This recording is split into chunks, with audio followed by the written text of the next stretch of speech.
Jarasandha saw them, and he was looking at them. He was thinking, these are funny-looking brahmanas, because usually brahmanas are, you know, weak and thin.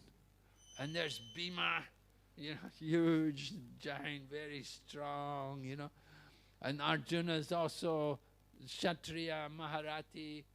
And he could see also they have marks on their shoulders where they carry their weapons. Because the Kshatriyas, they carry weapons like bows and things like that. So there's marks on their shoulders. And he was looking, these are brahmanas, you know. Not only that, not only did they not look, but when they spoke, their voices were like thunder. You know, when the king speaks, you know, everyone is controlled, because they have that Ishvara Bhav. Ishvara Bhav, one of the qualities of the Kshatriyas. Ishvara Bhav, the power to control others. You know, some people have that Ishvara Bhav. You know, they speak, you know, and they speak with so much authority, very powerfully, you know. So Bhima and Arjuna and Krishna, they were a bit like that, you know. The Jarasandha could understand these people. What kind of brahmanas are these? But anyway, they came to him for charity. And so then he said, yeah, what do you want? And so then they said, we would like a fight. We want a fight. We want to fight you. And then they revealed who they were, that this was Bhima and Arjuna and Krishna. And they're the enemies. They're the enemies of Jarasandha. So Jarasandha said, oh, he said, I'm not going to fight Krishna. He ran away the last time I fought him. Right? Krishna is called Ranchor. There's a famous temple in Gujarat, Ranchor Krishna. Did you go there? Did you see Ranchor? Ranchorji? Krishna is famous. Krishna's got some unusual names, right? Makkanchor, you know, the butter thief, and Ranchor, one who ran away from the battlefield. So Krishna's got these different names for his different pastimes. So Jarasandha said, I'm not going to fight Krishna. He ran away from me the last time I fought him. He's Ranchor. I'm not going to fight him. And he said, Arjuna, he won't give me a very good fight. He's not strong enough for me. Jarasandha was very powerful. And he said, this Arjuna, I don't think he'd be a good fight for me. It'd be too easy for me. He said, well, I will fight Bhim. I think he can give me a good fight. I will fight with him. So it was arranged. Jarasandha and Bhima would fight with each other. So, of course, it was a big fight. And Bhima couldn't get the better of Jarasandha. And they were fighting and fighting for many days. And nobody could win. But then Krishna, he is omniscient. He knows everything. And he knows all the tricks. So he took a twig. And he ripped it down the middle, ripped it in half. And he told him, he said, you know Jarasandha? Jarasandha, the name means who was joined by the witch, Jara. That this child, Jarasandha, was actually born in two halves. There were two halves at birth. And they were thrown away. He was actually the son of a king, a Kshatriya king. But when the two halves were born, they thought, this is useless, two halves. And they just threw them away. But the two halves were found by this witch, Jara. And this witch, Jara, joined the two halves together. And this way Jarasandha got the life by the grace of this witch, Jara. So Krishna gave the secret to Bhima. He took that twig, he ripped it down the middle, bifurcated it. And so Bhima understood. So he went to fight Jarasandha, and he grabbed one foot and knocked him down. And then with one foot, He was holding one foot down on the ground with the other foot. He ripped him apart, right down the middle. His whole body ripped in two. So there was one earring, half a crown, like that. It ripped him right down the middle. And so that way Bhima managed to defeat Jarasandha. And so all of these different things, this had to be done for the Rajasuya sacrifice. And what does Krishna do for the Rajasuya sacrifice? Lord Krishna, he took the service to wash everyone's feet. Everyone who was coming to the Rajasuya sacrifice, Lord Krishna would personally wash their feet. This is Krishna, the Supreme Personality of Godhead. You can understand what amazing qualities he must have, that he can perform all of these different activities. So Lord Krishna, he did the service, and then they had to perform the Agra Puja, and they had to select the person who was the most worshipable. So at that time, some of the devotees, they suggested Krishna, that Krishna was the most worshipable person. But Sishupala was there, and Sishupal became furious when he heard this. He got really angry because, remember, Krishna had stolen Rukmini, who was supposed to be the wife of Sishupal. So Sishupal was also very opulent and very powerful, almost on the level of Lord Krishna. Because Sishupal, remember in his previous life, who was he? Who was Sishupal in his previous life? Huh? Yes, yeah, there were three, they had to take 3 births, right? There was Hiranyakashipu, Hiranyaksha, and then Ravan, Kumbhakarna, and then the 3rd birth, Sishupal and Dantavarka. And so, Sishupal was born in a royal family, very opulent, because he'd been killed in the previous life by Lord Ramachandra. So he was, the next birth he took, it was in great opulence. And he was born in this family, and he was almost equal to Krishna, right? Almost as powerful as Krishna. Very strong, but not quite equal to Krishna. Almost equal to. So he was always overshadowed by Krishna. You know, if you have like that, maybe when you study, there's somebody who always beats you, You're always second, and this guy always beats me. He's always got better grades than me. Every subject, he beats me. You think,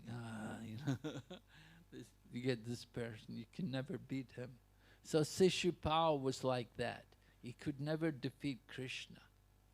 And so when they suggested that Krishna should be worshipped, then Sishupal really went berserk, and he stood up and he started to yell, no, he's a cowherd boy. You don't understand his origin. This person, Krishna, no, for goodness sake, why you would worship this person, he's a low-class character. He's not a king, he's not from a royal family or anything. And he was going on and complaining and committing offenses against Krishna. And so at that time then Krishna had to decapitate him with the help of his Sudarshan Chakra.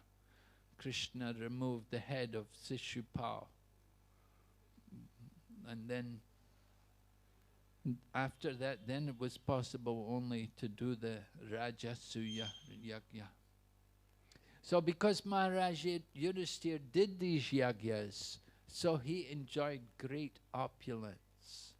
His opulence was so great that all the demigods couldn't believe the opulence of Maharaj Yudhisthira. But Maharaj Yudhisthira wasn't attached to the opulence. He saw it all as the grace of Krishna. And all the opulence which was there in his kingdom, which was envied even by the demigods, it was all for the service of Krishna. And he recognized that all belongs to Krishna. So in this way, Maharaj Yudhisthira and the Pandavas, they were so exalted devotees that they were worshipped even by the spiritual teachers of the Paramahamsas. Even the Paramahamsas means the swan-like personalities. So these swan-like, these people who are so-called Paramahamsas, they're not always Paramahamsas. They may name themselves, they may be called like that as Paramahamsa, but they're often full of faults. Sometimes they're very much attached to their own name and fame. They're attached to position and they want honor. Just like Durvasa. We saw Durvasa, he had problems.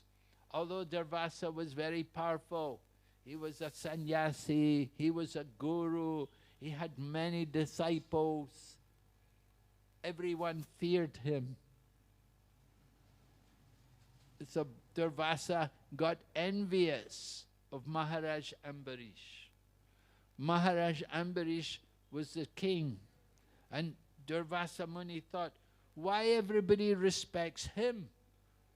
Ambarish Maharaj, he's just a king. He's just a materialistic person. We know Lord Chaitanya Mahaprabhu, as a sannyasi, was so strict, he wouldn't meet Maharaj Prataparudra. He said, no, I cannot meet a king. He's a worldly person. And that was 500 years ago only. Durvasa and Maharaj Ambarish, that was thousands of years ago. But even 500 years ago, Chaitanya Mahaprabhu refused to meet Maharaj Prataparudra because he's a worldly personality. He said it will be a stain on my character. And he said, just like if you have a white cloth and you have one stain on the cloth, then the whole cloth is ruined. Right? You get one stain on your cloth. Maybe when you're taking pomegranate, you get the pomegranate juice on your shirt or on your dhoti, ruined. You never get the stain out. Right? So Lord Chaitanya Mahaprabhu said, I cannot meet this Prataparudra, a worldly person, a king. Because Mahaprabhu was such a strict sannyasi, he did not want to meet him. Of course, the devotees, they were telling him, well, he's really a good person, he's really a devotee.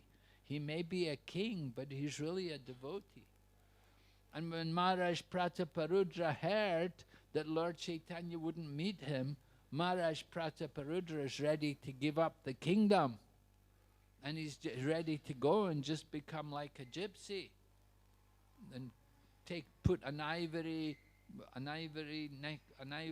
earring on, indicating that he has given up the material world. So they were worried, they wanted Maharaj Prataparudra to remain the king because he was a good king. He was Krishna conscious. So they wanted him to keep the king, to be the ruler. He was very kind. When Mahaprabhu came, all the devotees would come from Mayapur. Maharaj Prataparudra ordered, make arrangements for them all, give them accommodation, make sure they all get prasadam. So that's the kind of king you want, right? You go there to the kingdom and the king is saying, welcome, and gives you a place to stay and gives you prasadam. And when we go to the holy places, it should be like that, actually. Because nowadays it's how much can you pay? Do you want to stay in the Lotus building? Can't, yeah? So, anyway, Maharaj Prataparudra, finally, he, with the help of Sarvabhauma Bhattacharya and Ramananda Rai, they directed him how he could get the darshan of Chaitanya Mahaprabhu. Of course, he had to disguise himself. He had to give up his royal robes and put on the simple dress of a Vaishnava. And in this way, he could come to be near Chaitanya Mahaprabhu. So Durvasa Muni, he was envious of Maharaj Ambarish. That this Ambarish, he was so popular. All the people in the kingdom loved him because he was such a great king, so magnanimous. And he encouraged all the people. And he had a nice temple. And he had everything he did was in Krishna consciousness. He let his ministers run the country. And he would be at the temple all day. So Durvasa Muni, he was jealous of Maharaj Ambarish. And he tried to give trouble. But when he tried to give trouble to Maharaj Ambarish, he got trouble. Right? He created some demon. He created something to burn Maharaj Ambarish. But the Sudarshan Chakra came. And the Sudarshan Chakra destroyed this thing which Durvasa Muni had created. And it came after Durvasa Muni. And Durvasa Muni fled. And he fled all the way. He went to Lord Brahma, save me, this Sudarshan Chakra is chasing me. Lord Brahma said, I can't do anything to help you. And he went to Lord Shiva. And he asked Lord Shiva, save me, this Sudarshan Chakra is chasing me, it's going to burn me. But Lord Shiva said, I can't help you, I can't do anything. And he went into Vaikuntha. Durvasa Muni was such a powerful yogi, he could go all the way out of the universe into the spiritual world. And he went to Lord Narayan in the spiritual world. And he, Lord Narayan, please save me, this Sudarshan Chakra is coming. Lord Narayan said, I cannot help you. He said, what? He said, it's your Sudarshan Chakra. You should be able to help me. But Lord Narayan said, no. He said, you have offended the devotee. Because you have offended the devotee, you have to go to the devotee and get relief from that. Lord Narayan told Durvasa Muni, the devotees are in my heart, and I am in the hearts of my devotees. Lord Narayan said, I do not know anyone else but my devotees. And my devotees don't know anything else except me. So in this way, Durvasa Muni learned a very important lesson, that he has to understand the real position of devotee. And he came back to Maharaj Ambarish and he submitted himself at the feet of Maharaj Ambarish. And Maharaj Ambarish, of course, he doesn't want Durvasa Muni at his feet. Maharaj Ambarish is a humble soul. And he picks up Durvasa Muni and said, please, please, don't embarrass me. Don't bow down to me. I'm just a worldly person. So we see these qualities among all these devotees, like Hanuman. Hanuman's thinking, well, I'm just a forest animal. I don't know anything. Of course, Hanuman is not just a forest animal. He is a great, very great devotee. And he's the pure devotee and in the mood of Dasya Ras. So the Pandavas also, headed by Maharaj Yudhisthira, they're also very great souls. They have no material desires. And all they want is the satisfaction of Lord Krishna. Their lives are just dedicated to the service of Krishna. And so accepting the kingdom and ruling the kingdom is a service to Krishna. You have to do service to Krishna, whatever it may be. Sometimes Krishna may tell you, you have to do this, you have to sweep the floor. Sometimes Krishna may tell you, you have to be the king. You have to accept whatever position Krishna wants. A devotee doesn't really mind. All he wants is devotional service. It may be a big service, it may be a humble service. A devotee doesn't mind. That he's satisfied to have service for Krishna. That is what he wants. That is pleasing. We don't think of what we want, we think, what does Krishna want? What does Krishna want me to do? Sometimes Krishna wants you to go here, sometimes Krishna wants you to do arti, sometimes Krishna wants you to wash the pots, sometimes Krishna wants you to clean the toilet, sometimes Krishna wants you to give the class. You do whatever Krishna wants. That should be the mood of the devotee. We want to submit ourselves in service to Krishna. Surrender, right? 6 items of surrender. Anukuyasya sankalpa pratikuyasya varjanam. Rakshishashiti vishvaksho gopretve varanam tata.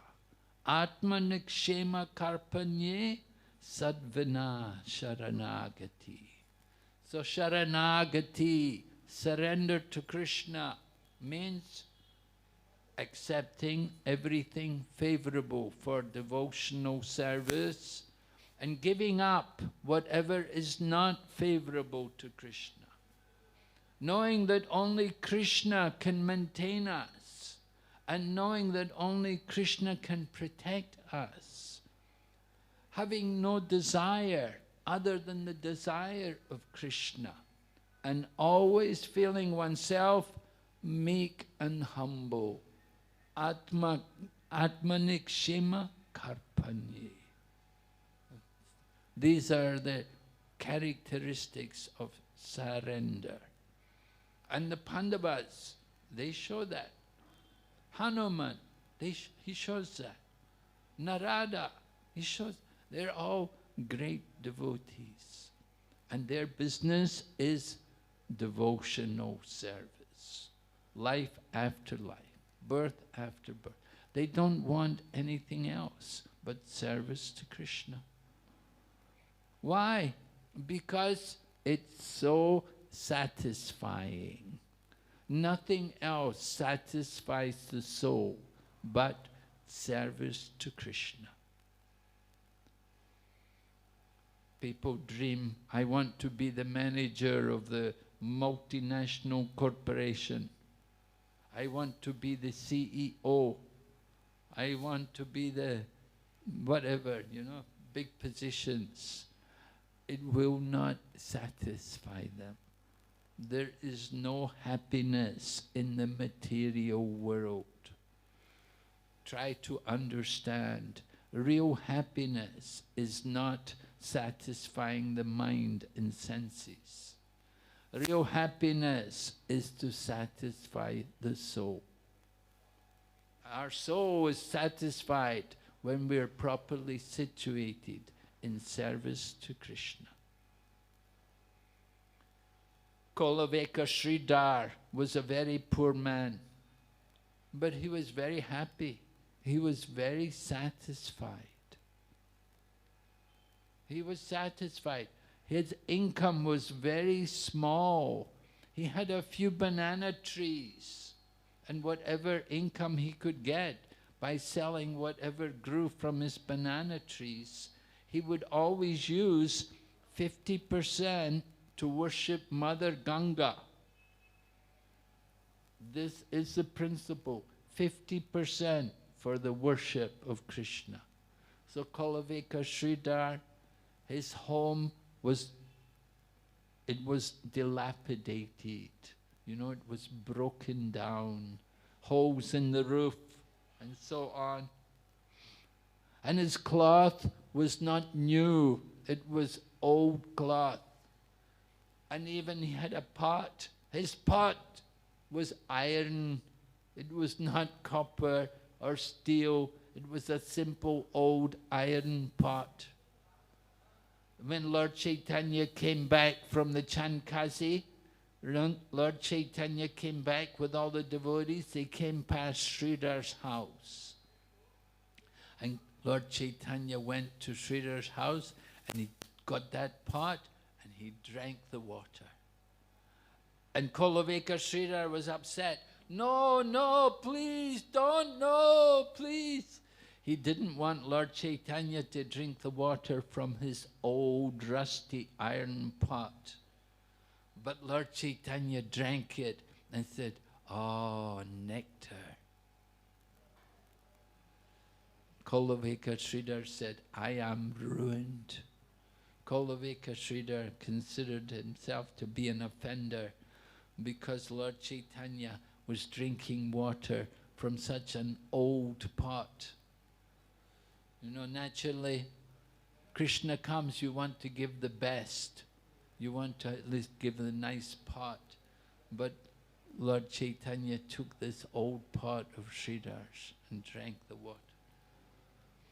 And then when Lord Chaitanya was doing the 22 hours of ecstasy, when he was sitting on the Vishnu altar, at that time he told them, bring Sridhar. And they didn't know Sridhar. None of these devotees knew who Sridhar was. And they went to bring him in front of Lord Chaitanya, and Lord Chaitanya told Sridhar, ask any benediction you want. Whatever blessing, whatever benediction you want, tell me now. I'm ready to give you all you want. And Kulavika Sridhar said, then bless me that I can continue to do as I am doing. Whatever income I get, I spend half to worship Mother Ganga. I am happy. He said, the bird lives in his nest, and the king lives in his palace.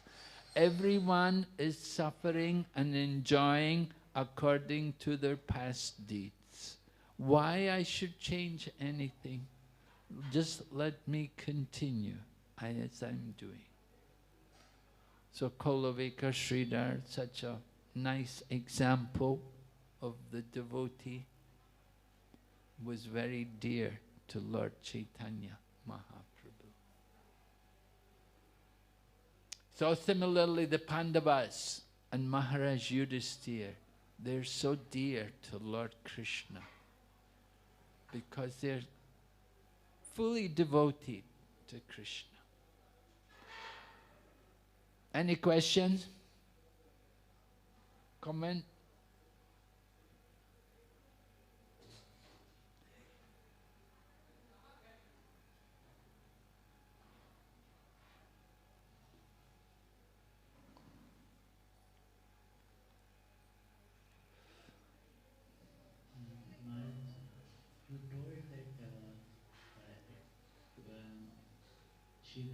He just told that whatever is going on, let it go, because karma it is going on. So sometimes I feel that according to karma something is happening, but if something else happens, it is more favorable to devotional service for my service to Krishna. So should we pray like that, or we should just let it go? That's an interesting point you've brought up, Prabhu, because sometimes we may think, well, it's their karma. We may think like that about the Pandavas. Maybe it was their karma to be the kings and to be the rulers. It was their karma. But actually, it's not karma. for the devotees. Whatever happens to the devotees, like these Pandavas and like Hanuman and so on, it's not karma, but it's the arrangement of Lord Krishna to highlight the glories of these devotees. So whatever's going on, let it go on. You say, you know, as devotees we should think, whatever's going on, just let it go on. Actually, it will go on. Yeah, it will go on by the grace of Krishna. So do we need to pray to Krishna to do something? No, if we're in difficulties, we're having problems, should we pray to Krishna? Yes, we should always remember Krishna. But we should think, a devotee will think that whatever's happening, that if I'm suffering, I should suffer more. But Krishna's reduced the suffering. A devotee thinks that actually I'm so fallen, I deserve to suffer more. But by the grace of Krishna, my suffering has been minimized. And when we're enjoying, when we're happy and very comfortable, we should think, I don't deserve so much. I don't deserve all of this luxury and comforts, but Krishna's just encouraging me. Just like Sudama Brahman, the great devotee of Lord Krishna, he was Krishna's school friend. Then he went to Dwarka to see Krishna, and he met in Dwarka, and then Sudama came back again, and he came back and he saw his home was all transformed. That previously their home had been in very poor condition. But when he came back, he saw so much opulence, everything was changed. So Sudama, actually he liked to be poor. And he was always in that mood of renunciation and being poverty-stricken, and he was comfortable like that. And he didn't like the opulence. And Krishna gave him the opulence. You take it, you have to have it. And so he accepted it all in the mood of renunciation, but not in the mood of enjoyment, but in the mood of renunciation. So like that, when we have problems, something's going wrong, we should recognize that somehow Krishna's put me into this situation. We have to tolerate it. What to do? We have to tolerate. But let me go on in devotional service. Tate nukampam sushamikshamana punjana evatma kritam vipakam rigvagvapubir vivadan namaste jiveta yomukti pade sadaya bhak. One who tolerates all the adverse conditions and goes on engaging in devotional service with body, mind and words, then he becomes qualified to become my unalloyed devotee. So toleration, we should tolerate adverse conditions. We don't have to be telling Krishna, oh Krishna, do something about this. No, no, no. Krishna is the supreme controller. You don't have to be pleading to Krishna, oh Krishna, why don't you do something about this? We have to tolerate, we have to think, this is Krishna's arrangement for me, to purify me, to take away my attachments, or to bring me more in Krishna, to bring me forward in Krishna consciousness, to let me give up my attachments.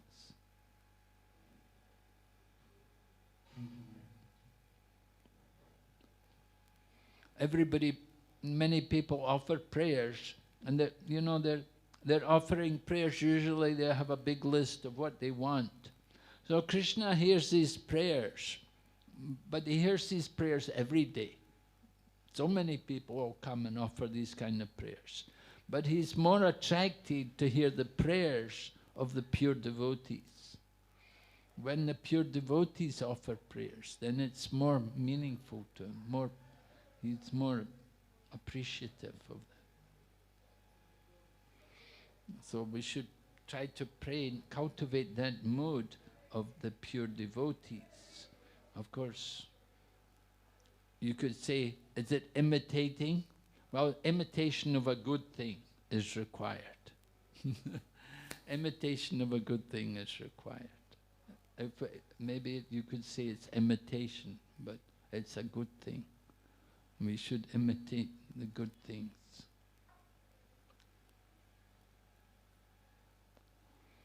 Right? Imitation, we can't imitate Krishna. You know, Krishna had 16,108 wives. You cannot imitate that. But you can be a householder, you can be married, you can have a wife, that's following the example. Follow the example. We say, don't imitate. Okay, Srila Prabhupada ki, God Bhakti Vrinda ki.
पतिता पावन हेतु अवतार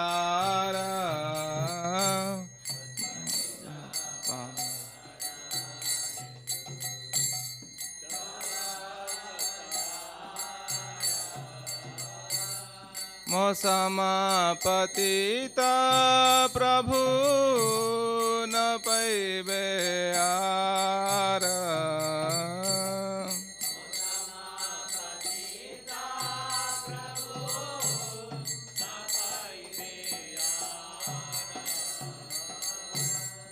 आहा प्रभु नित्यानंद प्रेमानंद सुखी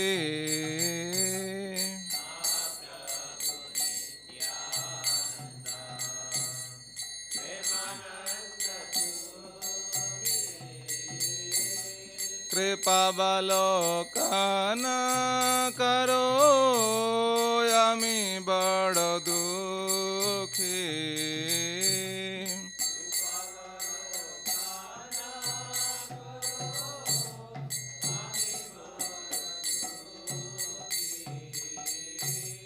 दया करो सीतापति अद्वैत गोसाई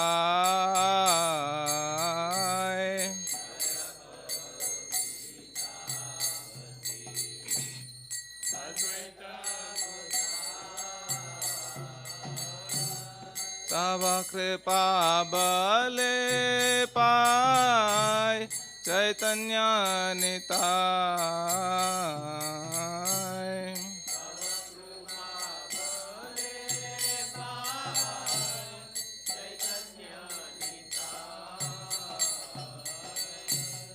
हाह स्वरूप सनातना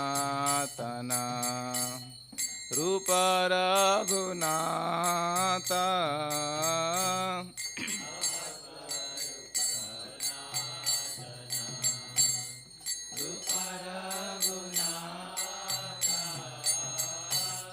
भट्ट जुग श्री जीव प्रभु लोकनाथ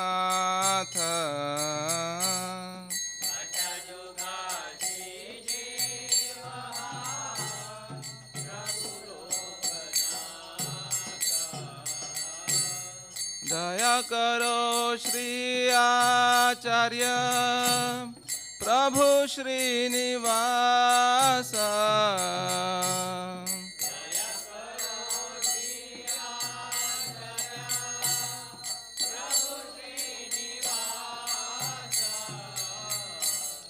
रामचंद्र संग मागे नरोत्तम दास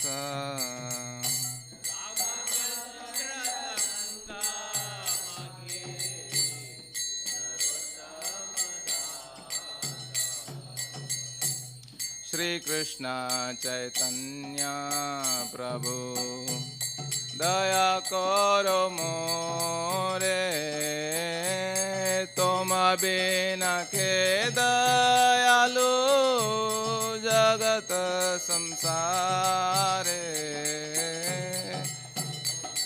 चैतन्य प्रभु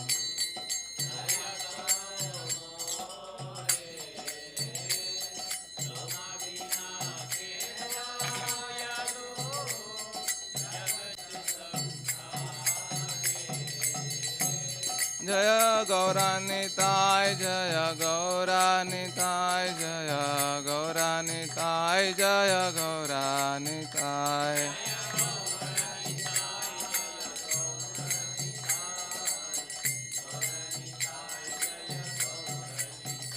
जय जगन्नाथ जय बलदेवा जय सुभद्रा माई जय सुदर्शन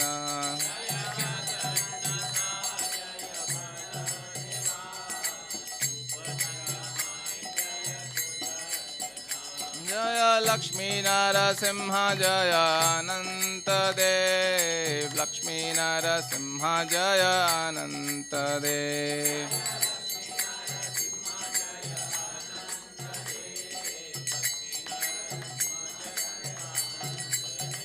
जय गौरानिताय जय गौरानिताय गौरानिताय जय गौरानिताय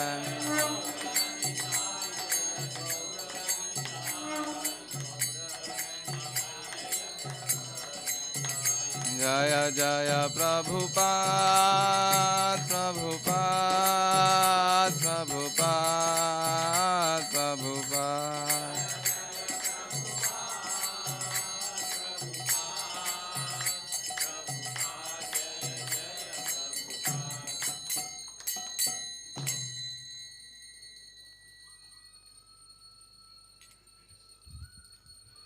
यशोमती नंदन व्रजवर नागर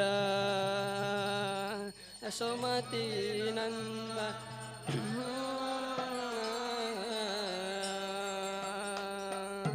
यशोमती नंदन व्रजवर नागर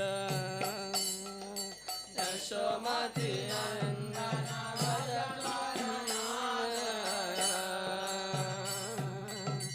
गोकुल रंजन काना गोकुल रंजन काना गोपी परन धन मदन मनोहर गोपी परन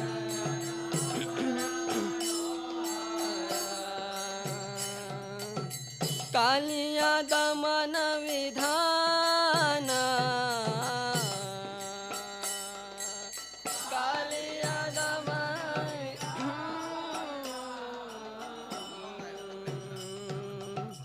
अमल हरि नाम अमिय विलास अमल हरि नाम अमिय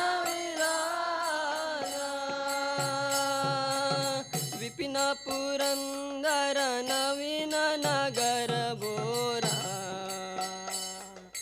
विपिन पुरंदर नवीन नगर बोरा वंशी बदन सुवासा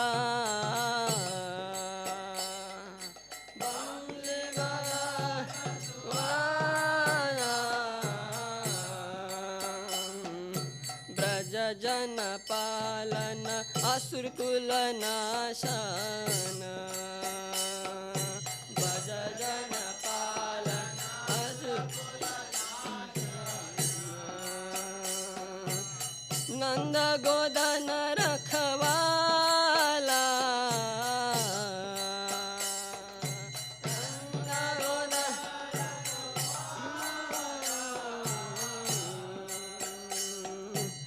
गोविंद माधव नवनीत तशकर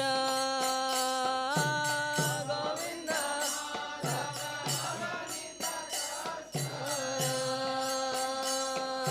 सुंदर नंद गोपाल सुंदर नंद गोपाल यमुना तट चर गोपी बसनहर यमुना तट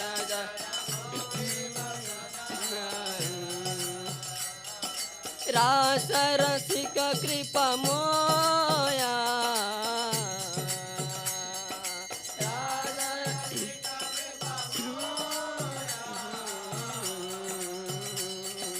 रास रसिक कृपा मोया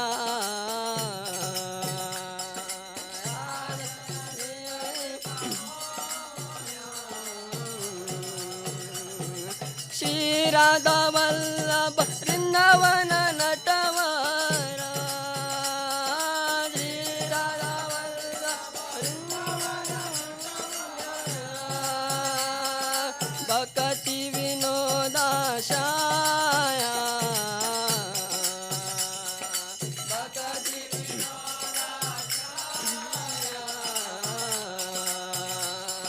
यशोमती नंदन ब्रज नागर यशोमती नंदन ब्रज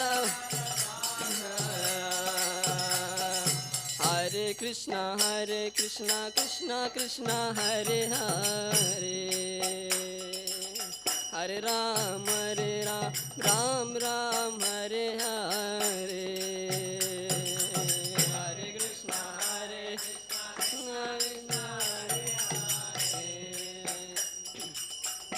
राम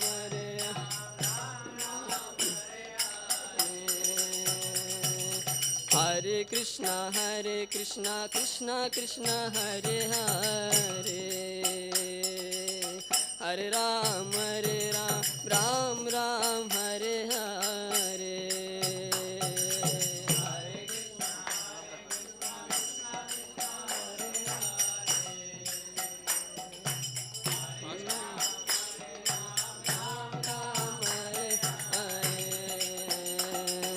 हरे कृष्णा कृष्णा कृष्णा हरे हरे हरे राम राम राम हरे हरे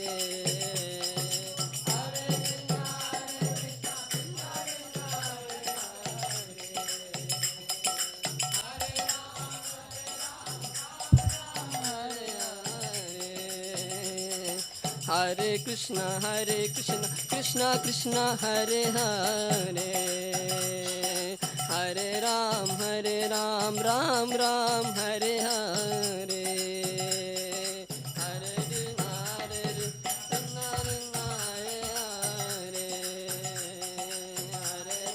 हरे राम राम हरे हरे जय प्रभुपद जय प्रभुपद प्रभुपद जय प्रभुपद जय प्रभुपद